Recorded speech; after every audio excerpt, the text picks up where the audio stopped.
This week marks the 50th anniversary of the PSG Academy. 5 decades of talent, identity, and players who helped shape the club we love today.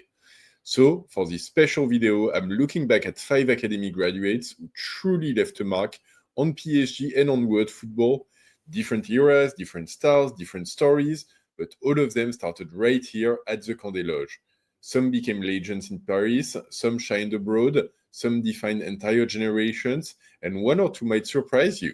Let's celebrate the Academy's legacy and reveal my top 5 one by one.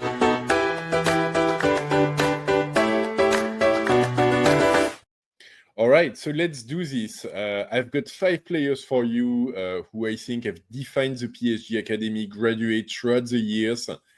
Not quite a top 5 because I don't want to rank them, and I think it's always a bit silly when you try to compare players across different positions, across different eras, and so on. But for me, 5 of the ones who went on to achieve the greatest careers in world football, who defined the club and defined the academy, and really, I think are the ones that I tend to remember as a supporter, and that a lot of PSG fans would tend to remember. The first one is one that I think all of you guys should be familiar with. It's, our soldier Presnel Kimpembe, who was in PSG up until last summer, an academy graduate who made his way through the ranks, who was with PSG through thick and thin, and had a long career in PSG, 241 games played.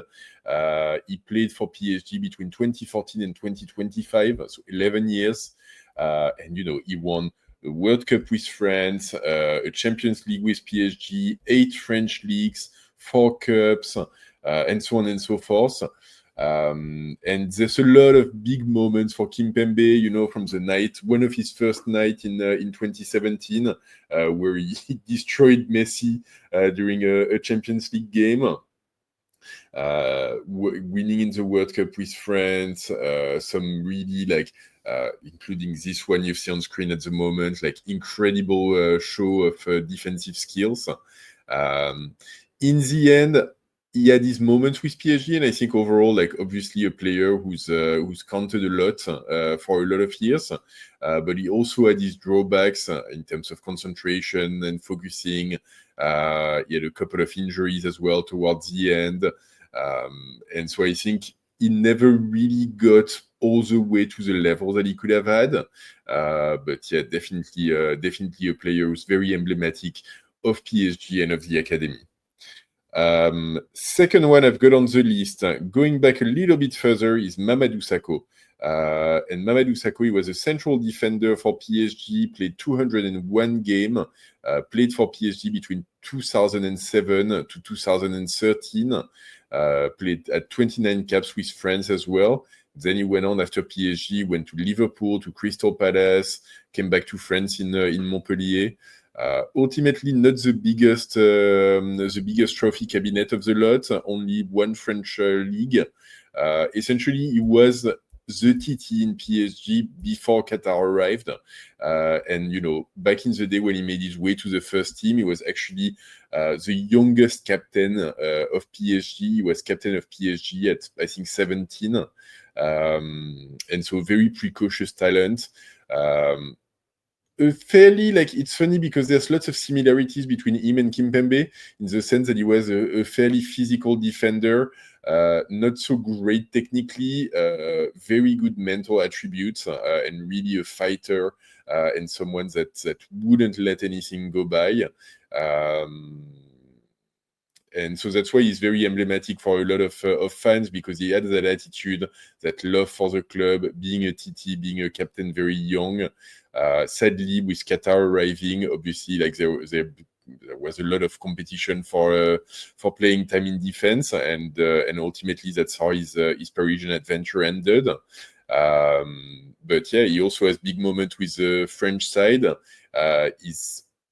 He scored 2 goals in our decisive game against Ukraine back in 2014 to qualify for the World Cup in Brazil. We lost the first game away from home in Ukraine, I think 2-0. And then like we managed to win 3-0 back home in Paris with 2 goals from Mamadou Sakho, which was, pretty incredible for him. And really it's a moment that stuck in the memory for a lot of French supporters. Next one, another one that, obviously we remember. Sadly, this one, we don't really remember him for the good reason. It's a little bit of the broken story, I would say. Kingsley Coman, an incredible career. He went from PSG to Juventus to Bayern Munich to now, sadly, in Al Nassr. One Champions League, 9 German league, 2 Italian leagues, and 2 French league. So incredible. In the first 11 years of his career, he's managed to win 12 leagues. So that kind of tells you what kind of player he is. And sadly, the bad thing about it is that the one Champions League that he won it with Bayern Munich, he won it against PSG, and he scored the winning goal for Bayern Munich. So for a PSG graduate, that's really a knife right in the heart.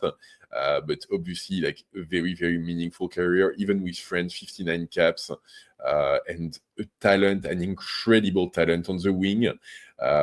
Sadly, he leaves PSG. Like Laurent Blanc doesn't really trust him when he's coming up from the academy, and so he decides to move out and go to Juventus and then on to Bayern Munich.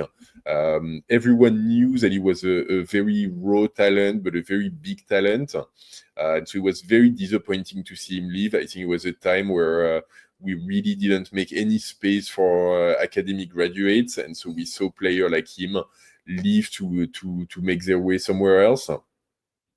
And sadly, I think also he's a player that could have had an even bigger career. He was plagued by injury for a lot of it, and so sadly, his physical qualities always suffered. And since he's a player who relied a lot on his explosivity and dribble and so on, it became difficult for him to have consistent seasons at the highest level. But still a talent that's shone bright in world football and in French football.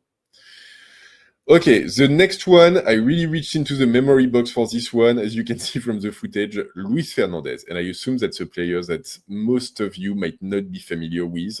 And he is, for French fans and for long-time PSG fans, probably the most iconic of all TTs. He was actually voted the top TT of all times by French supporters, to give you a sense.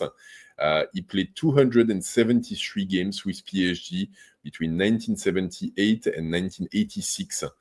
So in the 80s, very early days of PSG. He also has 60 caps with France, and he came back later, and he was the coach of PSG in the 90s when we won the Cup Winners' Cup, so a first European trophy. And so he's got a very, very long story with PSG. He was actually originally from the suburbs of Lyon, and he comes to PSG pretty late. I think he arrives in PSG. He's like 19-year-old, and he still at this time arrives in the academy. Even not with a pro contract, but progressively makes his way. He ends up being the captain of PSG. He participates in us winning our first 2 French Cups in 82 and 83. So those were the first trophies of PSG, and then of our first French league in 86.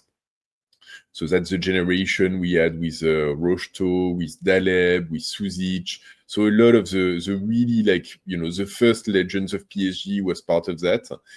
He played as an offensive midfielder, and really a midfielder that could do it all because he had an extremely high work rate.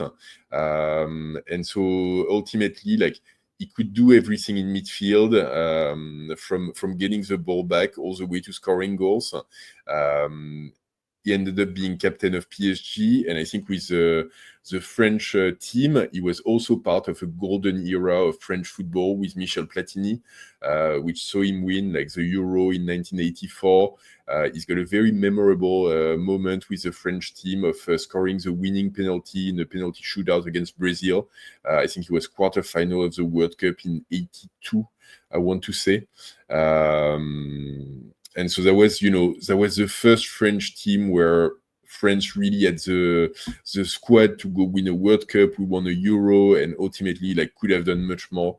And he was part of the four like magical players up front with Platini, with Gires, and with Tigana. And so yeah, a player who's a huge part of the PSG story, obviously like from years long gone, but a huge part of PSG. And even now, like he's still a journalist, and so he does analysis on radio and so on. And he's known as the historic PSG man, if any of them. Okay, and then finally, last one on my list, and this one you guys will be more familiar with, Nicolas Anelka, who's also a PSG graduate. He's got only 69 games with PSG in 2 different stints and 69 caps with France. The epitome of the traveling player who went from starting his career in PSG, then left on a free to Arsenal, where he spent 2 years, went on to Real Madrid. He spends 1 season or 2, comes back to PSG for huge money, and then like things don't really click and don't really happen. So he goes on to Liverpool, then to Man City, before Man City was the big club that he is now. Goes on to Fenerbahce, Bolton Wanderers, comes back to Chelsea, where he has an incredible 4-year stint in Chelsea. Goes to Shanghai, to Juventus, West Brom, and ends up in Mumbai. So he's really been all over the world. He's played in basically every Premier League club that there was. And he's got a trophy cabinet, my God, like 1 Euro won with France, 2 Champions Leagues, 2 English Premier Leagues, 1 Italian league, 1 in Turkey, 3 English clubs. So I mean, like a lot of trophy, a lot of talent, even if he never really, I think, lived up to the talent that he had, because he was a generational player. And I think, you know, his mentality sometimes let him down. And the way he navigated and managed his career also sometimes let him down. And so he had the highest of highs, especially when he was in Chelsea, when he was in Real Madrid, but then also like really low moments, including, you know, the end of his international career with the French team, which was the South African World Cup, and supposedly the story goes that he's the one who insulted the French coach at halftime in the locker room, and the insult made its way to the front page of L'Équipe the next day, and that's what kickstarted the whole like French strike episode during the South African World Cup. So he was really at the beginning of it all, typical Anelka fashion. But yeah, an incredible player that came from our academy, and sadly never really, like, yeah, despite 2 stints, like never really lived up to it with the PSG jersey. He had some real moments of brilliance, but I think at this time, like the players he had around him were just like not clicking together in the right way. Despite PSG spending a lot of money back then to assemble that team, but yeah, didn't really achieve. They came close to winning a French league, but didn't even achieve that. So that was really not enough. So anyway, those were my 5 PSG graduates, the best TTs that made their way through the academy over the last 50 years. Let me know in the comment what you think of this list. Who else you would have gone? There's a lot of, you know, players I could have mentioned from recent years, from Warren Zaire-Emery to Rabiot to Nkunku. So yeah, it's interesting to go back into the memory lane and kind of reach back and see who made their way. But yeah, let me know what you think about the list. Drop a like on this video if you've made it this far. Please subscribe to the channel if you haven't yet, and hit the bell to get notified of future videos. And don't forget, ici c'est Paris!